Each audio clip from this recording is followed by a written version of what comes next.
Você quer falar um pouco disso, Andréia? Da expansão? Eu não sei se eu estou atravessando mais. Não, é assim... A expansão sim, mas não estou tentando... Agora, você está falando das dinastias diferentes? É uma colocação negativa ou como é que é? Não é negativa não. Estou tentando entender, na verdade, assim, essa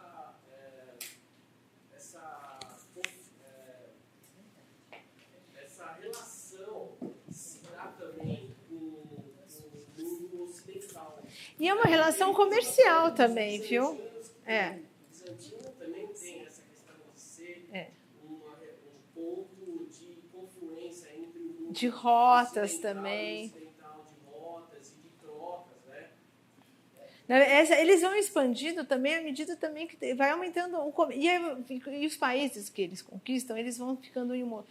Vamos colocar assim, numa espécie de pacificação. Eu não vou falar que a pacificação existiu, porque isso aí seria a gente entrar... Porque sempre tem as tribos que elas adotam e aquela parcela que também, a partir do momento que ela adota, ela também quer o poder. Né? Eu me alio a você, mas depois de aliado, eu estando no poder, eu vou querer tirar você. E aí também entram os conflitos, diferentes visões de mundo, deixa eu só...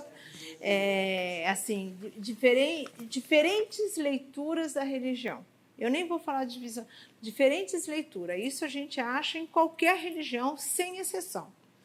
Desde aquelas, assim, daqueles grupos que vão ser extremamente dogmáticos, né, por vários motivos, até que outros que vão fazer leituras diferentes, vão ser mais esotéricos, né, mais assim, como vai surgir o sufismo, como surgiu no judaísmo também vertentes mais assim espiritualizadas, né?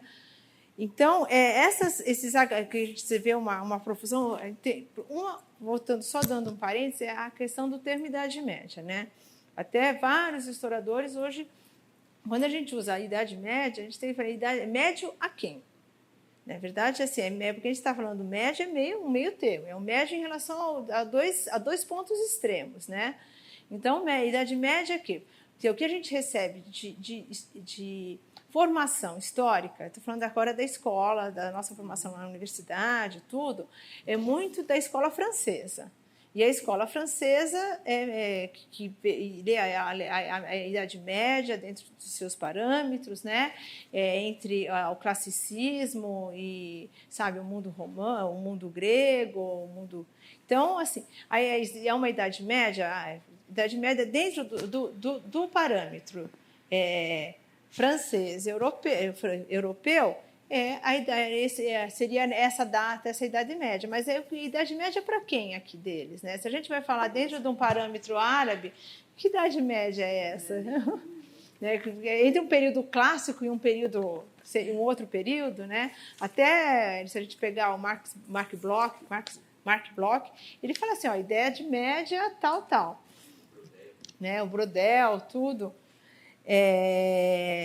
Então, a gente pode ver que aqui tem várias subdinastias e elas vão colocar também diferentes linguagens na arquitetura. Elas vão imprimir diferentes linguagens na arquitetura. Porque quando tem o declínio dos árabes na Espanha, porque tem aquele apogeu, né? Com Alhambra, com Córdoba, né? Quando os almorávidas e os almohadas eles chegam lá, eles são extremamente dogmáticos. Eles vão destruir vários edifícios, que também acaba sendo... Isso, no decorrer da história, sempre aconteceu, né? Mas a gente sente por isso, porque a gente lembra dos afegãos lá destruindo os budas, né? Mas são outras discussões isso. E aí eles vão ser mais austeros na arquitetura. É uma arquitetura ela é mais limpa, ela é mais pesada, né? Que vai estar de acordo com a visão de mundo da leitura de mundo que eles colocam, da religião. Né? Então, eu não sei se eu me perdi no meio da sua questão. Bom, voltando aqui, é que tem tanta coisa, é um assunto tão novo que não é dado. O problema é como a coisa não é dada na grade, na grade normal das universidades. Olha, a gente tem uma literatura, eu coloquei o Legra Brava, porque a maioria da literatura ela não é traduzida para português, né? Então a gente vai ter coisa em português de Portugal, vai ter em espanhol, muita coisa em francês, mas tem uma lista grande, assim, eu posso recomendar umas 500 páginas de bibliografia. Posso falar uma coisa? Pode. A história começou a falar da expansão, a história da expansão da Arábia Saudita, porque a Península Arábica naquela época era uma península de nômades também, era de tribo, que sempre foi, de nômade. Então, a religião, de um lado, é uma justificativa também para se expandir aonde? Em direção da Ásia, como falou a vez passada, porque sabiam da Rota da Seda. A gente sabe da Rota da Seda desde 2 séculos antes de Cristo já existia. Então esse povo que precisa, que aumentou o número, a população, etc., que é desértico porque sempre foi, da quando nós conhecemos. Então se expandiu em direção da Rota da Seda porque lá tinha a riqueza do qual eles precisavam. Eles queriam. Por isso montaram o exército. O exército é tribal ainda, porque se uma tribo se retira, não tem mais expansão, não tem mais exército. Então conseguiram conglomerar pela religião uma política de conglomerar todas as tribos para poder avançar na riqueza. Onde? Na Ásia e no Mediterrâneo, porque mesmo antigamente, se o romano ia para a Rota da Seda até quase a China, e os turcos levaram, o Alexandre levou 10 mil romanos na Ásia, em uma guerra no Mediterrâneo, para construir uma cidade no atual Turquemenistão. Esses percursos sempre usavam. Então, eles sabiam que lá no mundo, se eles queriam se desenvolver no mundo asiático, tinham possibilidade de... Aí, o que eles conseguiram fazer? Na verdade, aglomerar a população sobre a justificativa e montar um exército, a justificativa de expandir uma religião para poder acessar a uma riqueza, tanto material quanto uma riqueza literária, porque o que eles fizeram na Espanha? Coletaram todos que tinha de latino, traduziram, reproduziram e colocaram. Então, essa passagem, não é por acaso, mas essa passagem dos árabes que conquistaram o povo no Mediterrâneo até a Espanha, porque eram mais tribal que ele e que não tinham exército, que eram famílias, Mozambique, na Argélia, Almoraida, como ela estava falando, coletaram toda essa riqueza, transformaram em uma língua que era possível, portanto era latino, e aí divulgaram. Então eles naquele momento eles trouxeram cultura para o Ocidente, que era, entre aspas, a Idade Média. Não é por acaso que o tal de Renascença italiana, sobretudo florentina, em 1200, aconteceu, e esse pode ser provado por vários autores, não sou eu que invento, que foi a grande influência do mundo árabe e da arquitetura do mundo árabe, do uso das letras árabes, tanto em Florença até 1500, a igreja, a missa era feita em aramaico. E a língua da primeira estrutura jurídica florentina era em árabe. Então, porque não é muito conhecido. Então, o peso foi um peso forte, que transformou o Ocidente da Idade Média, com aqueles edifícios de pedra, aquela coisa para se defender, etc., fechado, para uma coisa aberta, onde se introduz, inclusive, a decoração que ela estava mostrando do Ablaque antes, entre a pedra branca e a pedra verde, que em Florença se encontrava muito em Prato, que era uma pedra específica daquela região. Então, a invasão não é uma invasão assim, era uma coisa organizada. Então, a expansão tinha. Mas também vinha toda uma carga cultural. Exatamente, por isso, naquele momento, tem um livro me parece, do Frudel, que fala, que escreve silêncio naquela época. Tem O Mundo Falava... um livro interessante em português. O Mundo Falava Árabe. É um livro de uma tese de doutorado da uma pesquisadora, esqueci, gente, me deu um branco agora, eu trago na aula que vem. Eu conheço ela pessoalmente, olha só que horror. Para entender o mundo árabe, né, também está ali, colocado no primeiro, no folheto da aula passada. O quê? Um livro aqui, olha, uma nova maneira de ver e entender o mundo árabe. Quer dizer, deve falar disso, né? Tá aqui, quando da aula passada. Última, não, você tem Hã? da aula passada você tem? Não tenho aqui, não está aqui. Rópolis. Sou eu. Mesquita de Vitor como representante da herança diretora. Mas isso aí é minha tese, é minha dissertação de mestrado, que eu falo só de uma mesquita. O Mundo Falava Árabe, ela é do Rio de Janeiro. Eu vou trazer o nome dela, não esqueço, porque me deu um branco agora mesmo.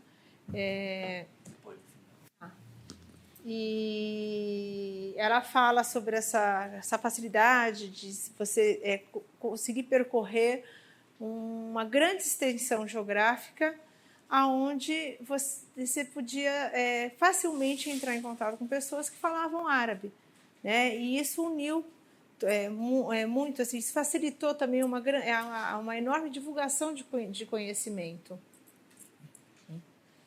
Bom, aqui deixa eu só colocar, lembrando, voltando aqui à cidade de Bagdá, né, a antiga cidade de Bagdá, aqui no centro a gente tem o Palácio do Califa e vai ter a mesquita e o centro administrativo, né, porque o palácio tem o Palácio do Califa e depois também tem uma espécie de centro administrativo, né. E esses anéis aqui, eles são divididos assim, tá? Tem essa parte externa, aí do anel, e vai ter uma série de mercados e vão ter as residências, né? E que vai dar o acesso ao jardim interno aqui, tá? Quanto mais próximo, quanto mais elevado na sua classe social, mais direito a ficar nos anéis internos aquelas famílias vão ter, né? E sempre vai ser separado por setores. Então, assim, afiliações tribais, vamos colocar nesses termos. Então, esses anéis aqui, quanto mais próximo, né, quanto mais alta a classe social, mais perto do califa a pessoa vai ficar. E as divisões também vão ser os setores mercado, como a gente tem o mercado de peles, o mercado de pedras, o mercado de cereais, né? Então, não vai estar tudo... Você não vai ter um setor que você vai ter peles, pedras, cereais e qualquer outra coisa junto que vai fornecer para essa parte. Vai ter um setor aqui especializado em um determinado... Porque isso também dá um nome às famílias e às tribos, né? Se existia ascensão social, Existe. Você vai ter, por exemplo, escravos que vão se tornar de grandes administradores do califa, vão estar muito próximos do califa, né? Não é um sistema de castas, é diferente. No sistema de castas você tem você é paralisado, você não tem ascensão social. A partir do momento que você nasce vamos falar, um plantador de trigo, você vai ser plantador de trigo para o resto da sua vida. Toda a sua geração de filhos vai ser plantador de trigo. Lá não. Uhum. E também tem as alianças, né? Por isso que você tem os casamentos, casamento como aliança. Então, se você... tanto que você tem chefes de governo, califas, né? Que vão ser filhos de escravos, inclusive. A mãe era uma escrava que foi comprada, quer dizer, antes dele nascer, né, que foi comprada, que casou com um emir ou alguma coisa, e depois o filho se tornou o califa, o chefe de governo. E aqui a gente vai ter uma mesquita, essa é a mesquita de Samarra. Até pouco tempo atrás ela não tinha sido destruída, o que restou dessa, Iraque. Então, tem outras iguais a essa, o que fala que ela sofreu uma explosão aqui na ponta. Essa aqui é quando ela já tinha sido restaurada, Isso há 20 anos atrás, né? Então, eu não fiz um levantamento dos monumentos no Iraque que restaram depois da destruição norte-americana. Mas ela tem esse minarete espiralado, ela tem uma dimensão enorme, só que tem mais de 100 metros de comprimento, né? Essa aqui é a parte do minarete e aqui é a parte do mihrab. Tem um mihrab aqui. E sobre por isso. Fala que é uma imitação dos antigos zigurates, né? Mas isso são assim teorias arqueológicas, né? Teorias de origem. Assim, que é mesmo zigurate? Zigurate era uma torre espiralada. Né? Esse modelo, pelos estudos colocados, eu até coloco na minha dissertação, ele vai ser transladado, uma parte, para o minarete da mesquita de Bintulum, que eu vou mostrar aqui para frente. O tipo de material que é adotado aqui é a parte de adobe, né? Você tem pouca disponibilidade de pedra na região. Então, a maior parte do material de construção vai ser de terra. Né? Quando você está mais ao norte, você tem uma região mais úmida, você tem mais disponibilidade de pedra, madeira. Aqui não, a maior parte é de argila. Bem avançado. Sim. Construir isso aí, né? Oi? Não, a espiral é o minarete. É o minarete. Esse é o minarete. Cadê? Esse é o minarete da mesquita de Samarra. E a mesquita é toda de cima. É. E aquela partezinha de cima que é tudo aberto, então. O quê? Ele é. Quer ver? Deixa eu ver se eu tenho uma coisa da escala dele. Espera só um pouquinho, que eu tinha separado até para mostrar para vocês. Deixa eu ver. Não tem cobertura? Não. Não, agora não tem. Ela tinha cobertura. Tinha cobertura. Deixa eu ver se eu tenho. Aqui. Essa aqui, só para a gente ter uma ideia da escala dela, eu falo da escala a dimensão entre o ser humano e o edifício. Né? Esse aqui é quando ele não tinha sido restaurado. Isso aqui era... Porque, assim, no final do século XIX, a partir das expedições de Napoleão, vai uma série de arqueólogos para toda essa região do Oriente Médio, tem essa disputa entre França e Inglaterra, né? Nessa grande expansão. Nós estamos falando de expansão, né, do Islã, tem agora a expansão da Inglaterra e o movimento ao contrário, né? Então, vão uma série de arqueólogos e depois fazem as restaurações de muitos edifícios, né? Então, como é que chama? Esse registro, ele é feito por um inglês, né? Ele é um lord inglês, que ele vai dar aula depois na Universidade do Egito, né?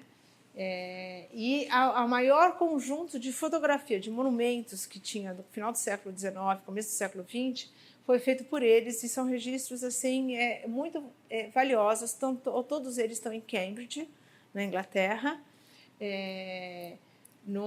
Tem um departamento específico lá, né? E ainda tem a biblioteca dele no Cairo.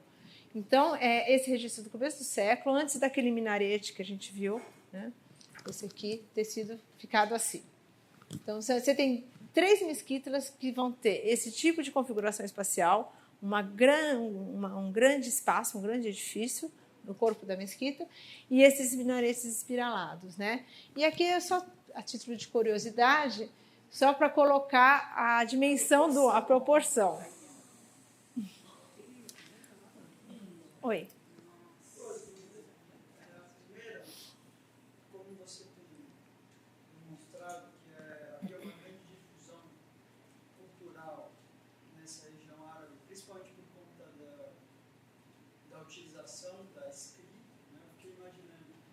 Essa cultura arquitetônica, ela também foi transmitida, ela também foi, de certa forma, registrada e ela circulava através de alguma espécie de tratado, de desenho. Então, essa sua dúvida é uma dúvida que eu tenho para pesquisa. Aliás, é um tema de pesquisa meu que eu estou desenvolvendo agora. Como é que se deu a difusão do projeto, né? Porque, assim, o que eu sei é que os arquitetos, ou os construtores, porque arquiteto é um termo que é mais recente, né? eles eram elementos preciosos, tanto que eles eram até raptados, né? Quando eles seguiam nas caravanas e tudo mais, eles iam com escolta, porque eles eram pessoas muito valorizadas, né? Ou eles eram raptados, quer dizer, que tinham a oportunidade de raptar e levar para si, ou tinha casos também que eles eram degolados para depois de construir, não construir para ninguém.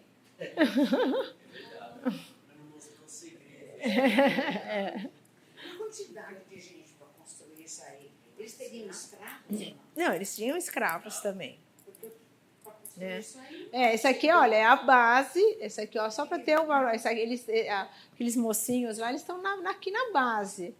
Né? Então, é só para a gente ter uma noçãozinha da escala do minarete. Isso era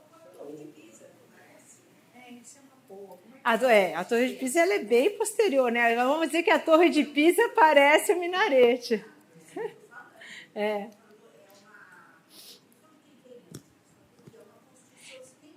O que também não seria de se estranhar, porque o comércio com a Itália, mesmo que eles estivessem no Iraque mais tarde, que até o André vai mostrar em Florença, e outra, eles em 960, a partir de 900, os árabes tomaram todo o sul da Itália, né? A Sicília, Palermo, toda essa região era islâmica. Chegaram de Roma.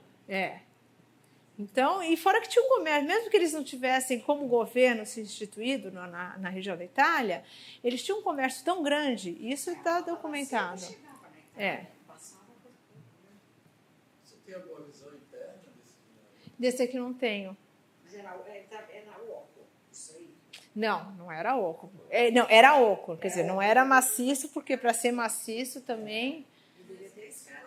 Sim, a escada era por fora. E servia como as pirâmides para... Era uma rampa. Hã? Servia para enterrar alguém? Não é um mausoléu.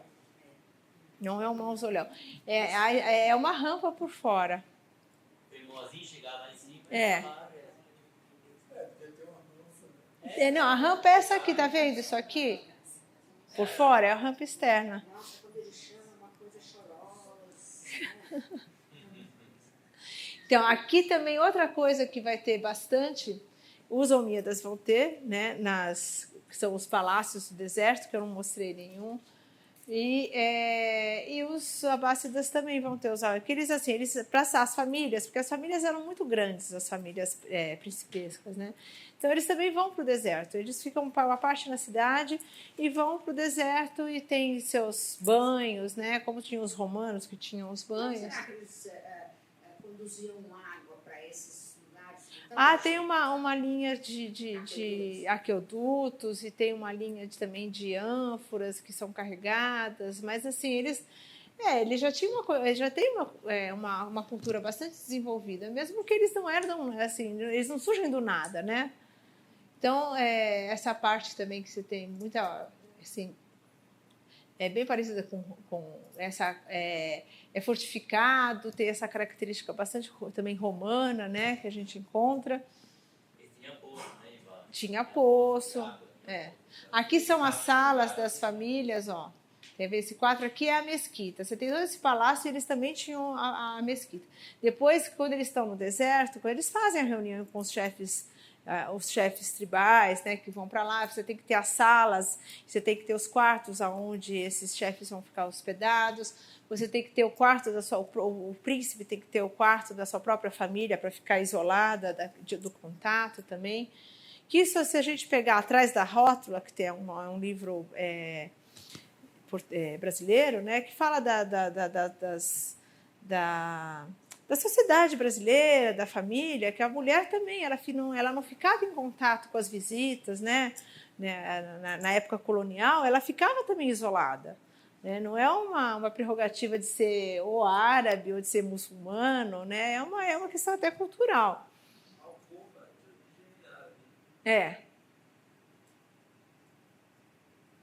Tem o dicionário eu vou trazer para mostrar, das palavras de português que são... É. Tudo que começa com mal, É. no nosso português. Né? Alface. Tudo que é alfabeto, vem do árabe. Al, porque al é o artigo. Al é o artigo. Al, O fulano, o... almanac é artigo. Il, né? Aqui, bom, vamos para o norte da África, né? Que no período abássida. Tá? Isso aqui é só um enfeite. Isso aqui é a mesquita fatímida. Então, assim, ele vai se chamar... O Egito, quando ele é fundado, o Egito, assim, ele é conquistado. O Cairo é conquistado em 1641. É uma das primeiras... Logo no começo da conquista árabe, eles vão para lá, para o Forte da Babilônia, que era um forte romano, né? Aliás, pré-romano também, porque ele já foi construído pelos persas, tem várias de outras dinastias também egípcias, né? E vai se chamar de Mis, né? Ele vai ser, essa parte de Mis, onde é o Cairo hoje, ele vai ser estratégica. Por quê? Porque Alexandria estava muito próxima e sob a influência e do governo de Bizâncio. Então, eles vão para o interior do Egito e lá eles tomam conta dessa fortaleza, que é a fortaleza da Babilônia, onde o chefe, né, esse Ibn Alas, ele vai construir a primeira mesquita no Cairo, que é a mesquita de Amir, né? Essa mesquita hoje ela não é a mesquita original, né? Ela foi destruída, sofreu várias modificações, né? Essa é uma foto do começo do século XX, né? Mas ela também vai ter, como é que chama? Essa característica de ser um prédio que se desenvolve em torno de um pátio central com arcadas, né? Como é que se chama? Corredores de arcadas em torno desse pátio central e aonde tem uma fonte, né? Então, essa aqui, essa é a planta da mesquita. Ela já sofreu outras modificações, ela era uma mesquita bastante pequena. Isso aqui são todos os acréscimos que ela vai ter,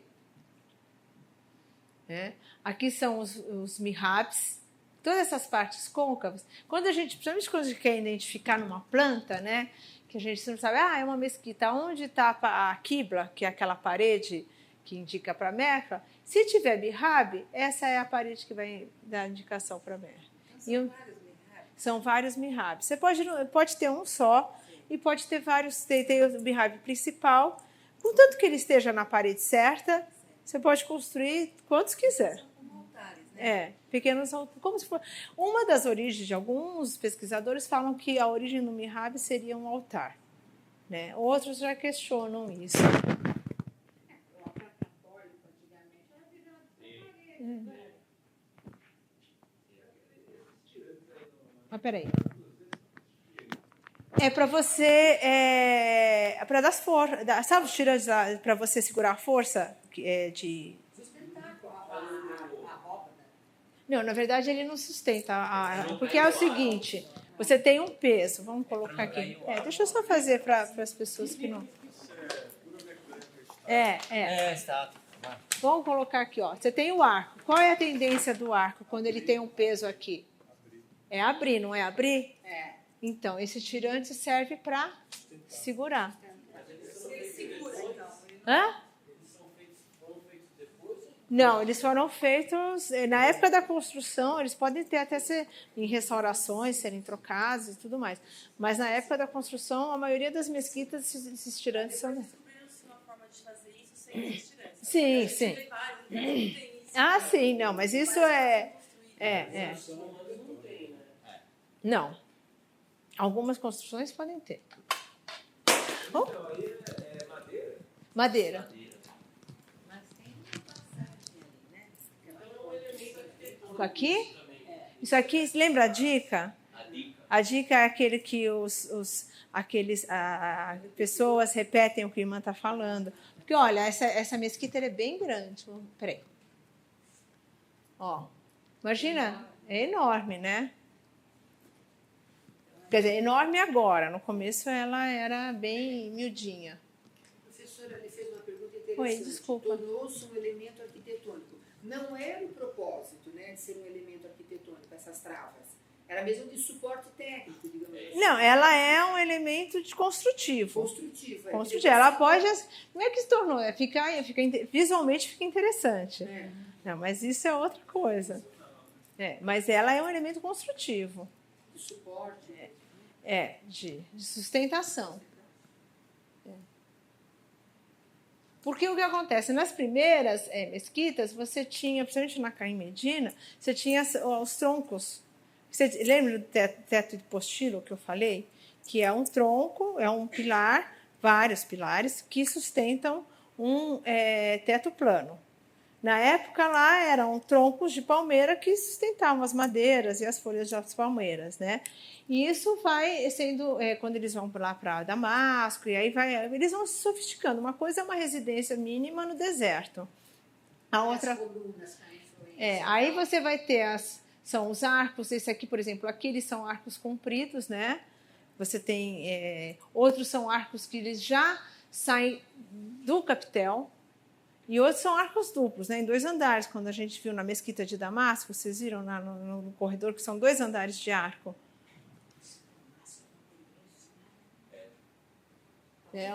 Esses aqui são, você vê que muitos também são capitéis que eles não são iguais uns aos outros, são capitéis de espólio, né? Eles catam de antigas construções da região e vão colocando nas novas construções. Agora, professora, o gótico que está acontecendo ali na Europa Ocidental... O gótico é posterior. Está falando do arco? Então, mas depois da queda de Roma, os germanos entram, vai ter aquele período. Mas aquele arco gótico... É aprendizado?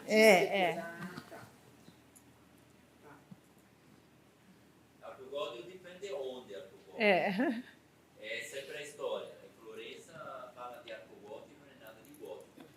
É morisco, é árabe. Morisco, Depende de dizer árabe. Gótico porque para o ocidente, na época, não se gostava falar árabe. Aí se falava gótico, era mais chique, mas não é gótico. O gótico de verdade é no norte da Europa.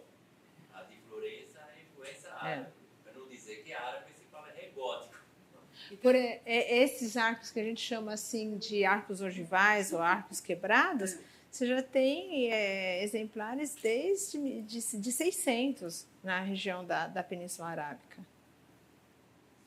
Onde entra Mênfis, Tebas e Sais? Onde entra aí? Tebas não existia mais aí. Aí isso é depois? Depois. Não estou velhinho.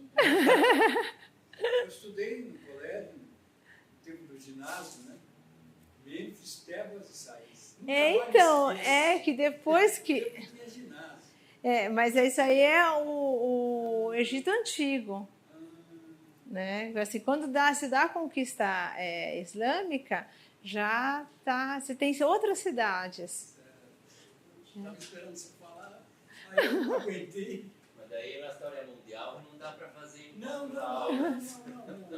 Então, essa aqui é a mesquita de Amir. Deixa eu ver se eu tenho uma eu tinha uma...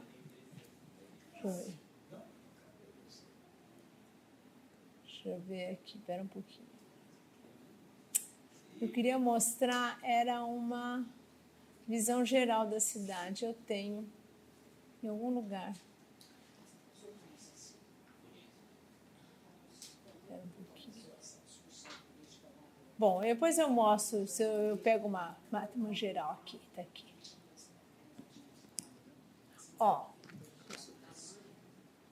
Deixa eu ver. Nós vamos ter aqui, estava nessa mesquita de Amir, né?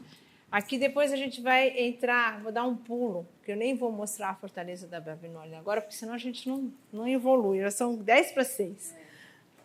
E é muita coisa, na verdade é tanta coisa que... bom,